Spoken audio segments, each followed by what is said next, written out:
Us live now to policy analyst at the country's leading research institute, the Royal Academy of Cambodia, Sion Sam. You're most welcome, sir. The situation appears to be worsening. We've heard 8 Thai provinces are now in the process of being evacuated. How would you describe the scale of the unrest? Thank you so much for your invitation. First, I have to say that the conflict between the Kingdom of Cambodia and Thailand right now, that is related to the history and also related to the long relation between Cambodia and Thailand.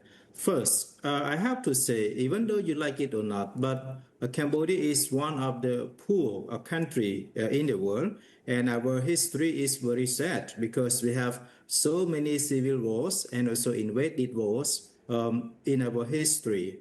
And I would like to say Cambodia, because, like you mentioned in your previous report, Cambodia was under the French colony for more than 90 years. That is very long.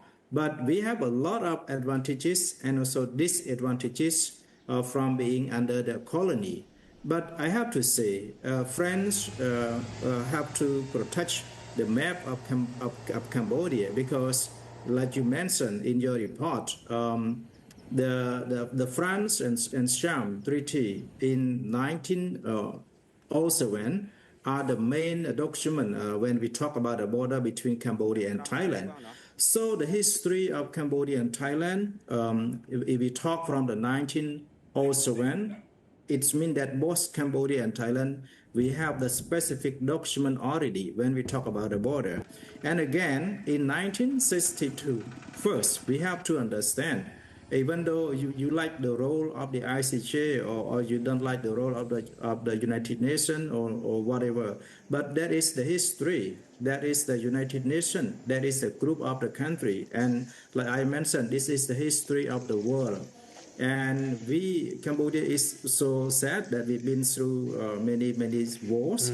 So in 1962, the ICJ already, that is long time ago, like 100 years ago, because, that is the history. It takes a long time to explain. So I just would like to request you and other international media to deeply study the history before we before we mention. Can I just touch? You mentioned the United Nations there. The Cambodian government said it will inform the UN about Bangkok's alleged use of banned cluster bombs in those border strikes, but Thailand is not a party to the Convention on Cluster Munitions. So, what realistically can the United Nations do? Are their hands tied? I think it is hard to describe this, but I think this is the role and the obligation of Cambodia, that is the active member of the United Nations, to inform the United Nations about the illegal action, the illegal activity of Thailand. Even though Thailand respect the United Nations or no, or Thailand respect the ICJ or not, but as a member of the United Nations, Cambodia has enough responsibility and enough role to inform the United Nations and inform the world about the legal activity of Thailand on Cambodia.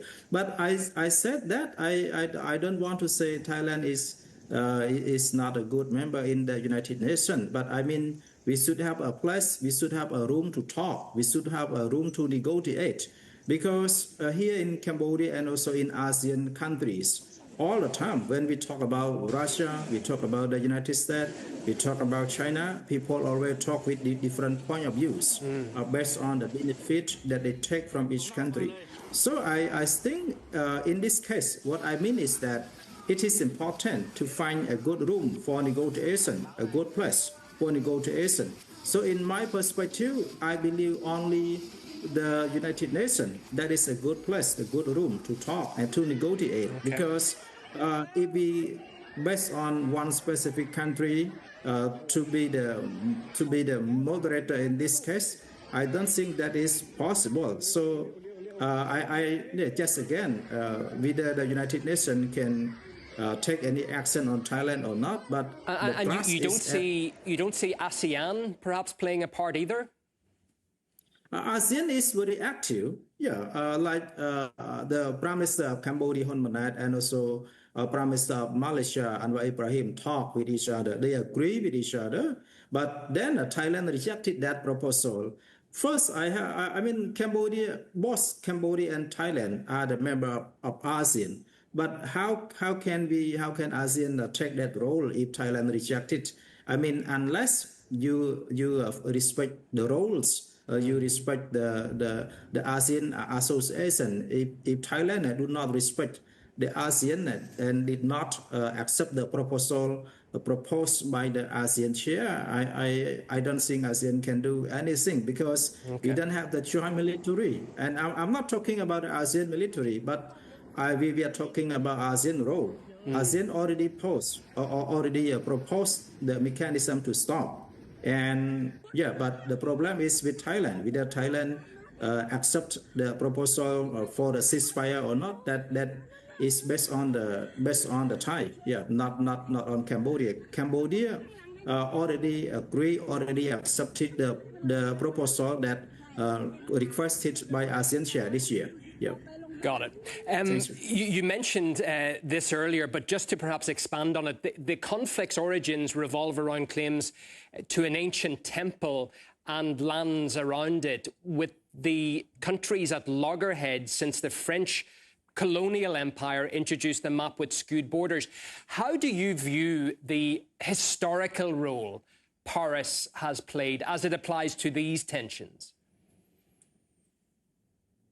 First, to be honest, I have to say, I'm not sure you like it, but I have to say, I really thank you. We are very grateful to France government that they have to protect our sovereignty, our land in the past, because that is the history. That is the history of Cambodia and also the history of the Indochina.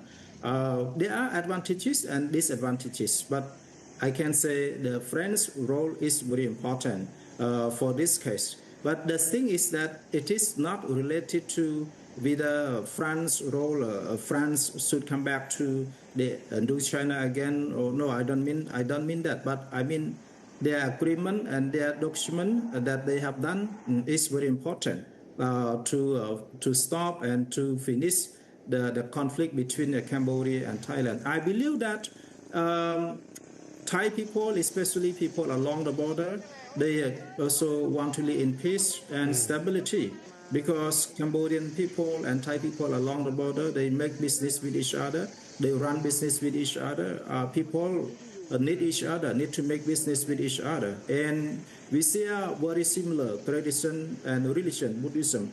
So it is very easy for Cambodian people and Thai people to live together. But the narrative of wars, and when you do not respect the rules, when you do not respect the law, even though ASEAN rules or the United Nations rules, that is the problem. But I noticed that Thailand has the very big media, and also because the population of Thailand is around 70 million, very big. Cambodia is only 17 million. We are very small. Cambodia cannot invade Thailand.